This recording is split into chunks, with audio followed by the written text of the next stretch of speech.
नारायणं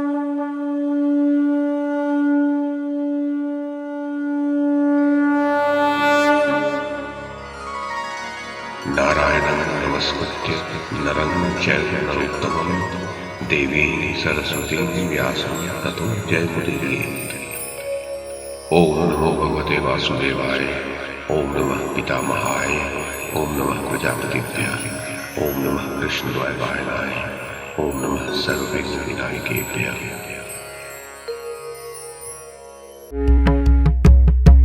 नमस्कार। महाभारत कथा श्रृंखला में आपका स्वागत है। श्रीमन महर्षि वेद व्यास द्वारा रचित महाकाव्य महाभारत को एक कथा श्रृंखला के रूप में प्रस्तुत करते हुए पिछली कड़ी में मैंने मूल संस्कृत ग्रंथ के प्रथम पर्व, जो आदि पर्व के नाम से प्रसिद्ध है, उसके 7वें उपपर्व अर्थात संभव पर्व में युधिष्ठिर के अभिषेक और पांडवों के शौर्य की जो कथा है उसे आपको सुनाया था। अब इस कड़ी में इसी संभव पर्व में कणिक के धृतराष्ट्र को कूटनीति के उपदेश की जो कथा कही गई है उसका प्रथम भाग मैं कमल किशोर आपको सुनाता हूं।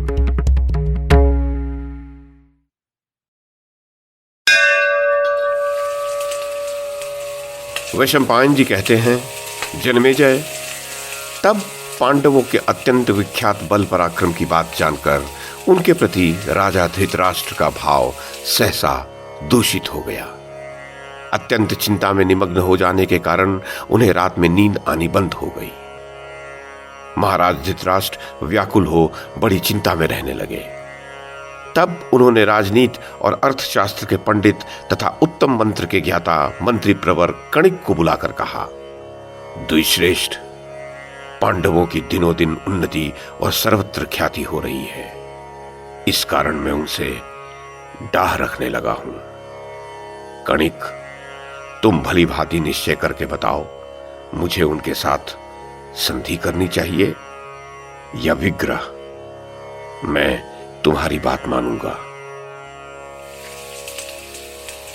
वैशंपायन जी कहते हैं, राजन, राजा धृतराष्ट्र के इस प्रकार पूछने पर विप्रवर कणिक मन ही मन बहुत प्रसन्न हुए तथा राजनीति के सिद्धांत का परिचय देने वाली तीखी बातें कहने लगे। कुरुवंश शिरोमणि, इस विषय में मेरी कही हुई ये बातें सुनिए एवं इसे सुनकर आप मेरे प्रति दोष दृष्टि न कीजिएगा। राजा को सर्वदा दंड के लिए उद्यत रहना चाहिए और सदा ही पुरुषार्थ प्रकट करना चाहिए। राजा अपना छिद्र अर्थात अपनी दुर्बलता प्रकट न होने दे, परंतु दूसरों के छिद्र या दुर्बलता पर सदा ही दृष्टि रखे और यदि शत्रुओं की निर्बलता का पता चल जाए तो उन पर आक्रमण कर दे। जो सदा दंड देने के लिए उद्यत रहता है उससे प्रजाजन बहुत डरते हैं, अतः समस्त कार्य दंड के द्वारा ही सिद्ध करे। राजा को इतनी सावधानी रखनी चाहिए जिससे शत्रु उसकी दुर्बलता न देख सके, और यदि शत्रु की दुर्बलता प्रकट हो जाए तो उस पर अवश्य चढ़ाई करे। जैसे कछुआ अपने अंगों की रक्षा करता है, उसी प्रकार राजा अपने सब अंगों, राजा, अमात्य, राष्ट्र, दुर्ग, कोश, बल और सुहृद की रक्षा करे और अपनी दुर्बलता को छिपाए रखे। यदि कोई कार्य शुरू कर दे तो उसे पूरा किए बिना कभी न छोड़े, क्योंकि शरीर में गड़ा हुआ कांटा यदि आधा टूटकर भीतर रह जाए तो वह बहुत दिनों तक मवाद देता रहता है। अपना अनिष्ट करने वाले शत्रुओं का वध कर दिया जाए, इसी की नीतिज्ञ पुरुष प्रशंसा करते हैं। अत्यंत पराक्रमी शत्रु को भी आपत्ति में पड़ा देख उसे सुगमता पूर्वक नष्ट कर दे। इसी प्रकार जो अच्छी तरह युद्ध करने वाला शत्रु है उसे भी आपत्ति काल में ही अनायास ही मार भगाए। आपत्ति के समय शत्रु का संहार अवश्य ही करे। उस समय उसके संबंध या सौहार्द आदि का विचार कदापि न करे। तात शत्रु दुर्बल हो तो भी किसी प्रकार उसकी उपेक्षा न करे, क्योंकि जैसे थोड़ी सी भी आग ईंधन का सहारा मिल जाने पर समूचे वन को जला देती है, उसी प्रकार छोटा शत्रु भी दुर्ग आदि प्रबल आश्रय का सहारा लेकर विनाशकारी बन जाता है और अंधा बनने का अवसर आने पर अंधा बन जाए, अर्थात अपनी असमर्थता के समय शत्रु के दोषों को न देखे। उस समय सब ओर से धिक्कार और निंदा मिलने पर भी उसे अनसुनी कर दे, अर्थात उसकी ओर से कान बंद करके बधिर बन जाए। ऐसे समय में अपने धनुष को तिनके के समान बना दे, अर्थात शत्रु की दृष्टि में सर्वथा दीनहीन एवं असमर्थ बन जाए, परंतु व्याध की भांति सोए, अर्थात जैसे व्याध झूठे ही नींद का बहाना करके सो जाता है और जब मृग विश्वस्त होकर आसपास चरने लगते हैं तब उठकर उन्हें बाणों से घायल कर देता है, उसी प्रकार शत्रु को मारने का अवसर देखते हुए ही अपने स्वरूप और मनोभावों को छिपाकर असमर्थ पुरुषों का सव्यवहार करे। इस प्रकार कपटपूर्ण व्यवहार से वश में आए हुए शत्रु को साम आदि उपायों से विश्वास उत्पन्न करके मार डाले। ये मेरी शरण में आया है, ये सोचकर उसके प्रति दया नहीं दिखानी चाहिए। शत्रु को मार देने से ही राजा निर्भय हो सकता है। यदि शत्रु मारा नहीं गया तो उससे सदा ही भय बना रहता है। जो सहज शत्रु है उसे पहले मुंह मांगी वस्तु देकर, अर्थात दान देकर विश्वास उत्पन्न करे और उसके पश्चात उसे मार डाले। इसी प्रकार जो पहले का अपकारी शत्रु हो और पीछे सेवक बन गया हो उसे भी जीवित न छोड़े। शत्रु पक्ष के त्रिवर्ग, पंचवर्ग और सप्तवर्ग का सर्वथा नाश कर डाले। दर्शकों को मैं यहां बता दूं, 3 प्रकार की शक्तियां ही यहां त्रिवर्ग कही गई हैं। उनके नाम हैं प्रभु शक्ति अर्थात ऐश्वर्य शक्ति, उत्साह शक्ति और मंत्र शक्ति। दुर्ग आदि पर आक्रमण करके शत्रु की ऐश्वर्य शक्ति का नाश करना चाहिए। विश्वसनीय व्यक्तियों द्वारा अपने उत्कर्ष का वर्णन कराकर शत्रु को तेजहीन बनाना चाहिए। उसके उत्साह और साहस को घटा देना चाहिए। इसे ही उत्साह शक्ति का नाश करना कहा गया है।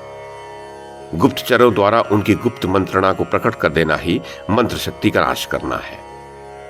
पंचवर्ग कहते हैं उन 5 प्रवृत्तियों को जिसमें अमात्य, राष्ट्र, दुर्ग, कोश और सेना आते हैं। सप्तवर्ग कहते हैं शत्रु को वश में करने या दबाने के 7 साधनों को, जिसमें आते हैं साम, दान, भेद, दंड, उद्बंधन, विष प्रयोग और आग लगाना।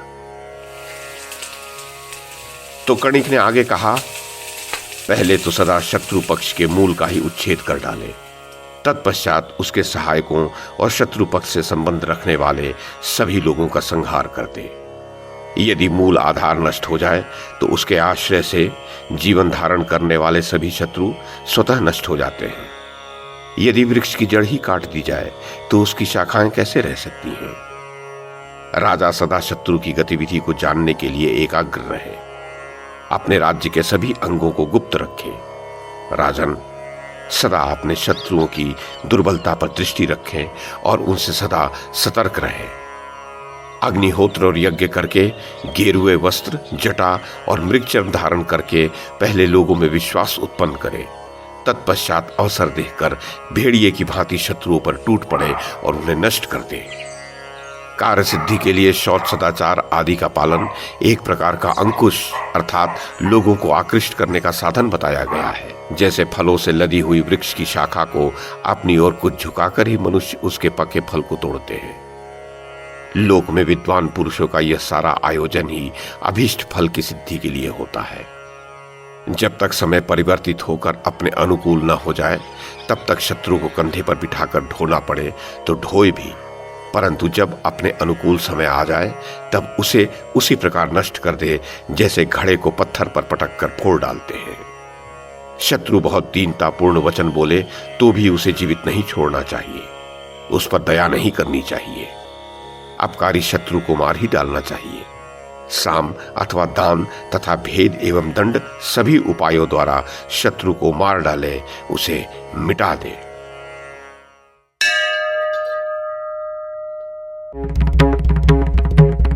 तो ये था आदि पर्व के 7वें उपपर्व अर्थात संभव पर्व में कही गई कणिक के धृतराष्ट्र को कूटनीति के उपदेश की कथा का प्रथम भाग। इस कड़ी में बस इतना ही।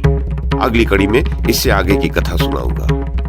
YouTube के माध्यम से महाभारत की कथा को एक श्रृंखला के रूप में प्रस्तुत करने का हमारा ये प्रयास यदि आपको सराहनीय लगा हो तो कृपया इस कड़ी को लाइक और शेयर करें, चैनल को सब्सक्राइब करें और बेल आइकन को दबाएं। साथ में अन्य लोगों को भी देखने के लिए प्रेरित करें। धन्यवाद और नमस्कार।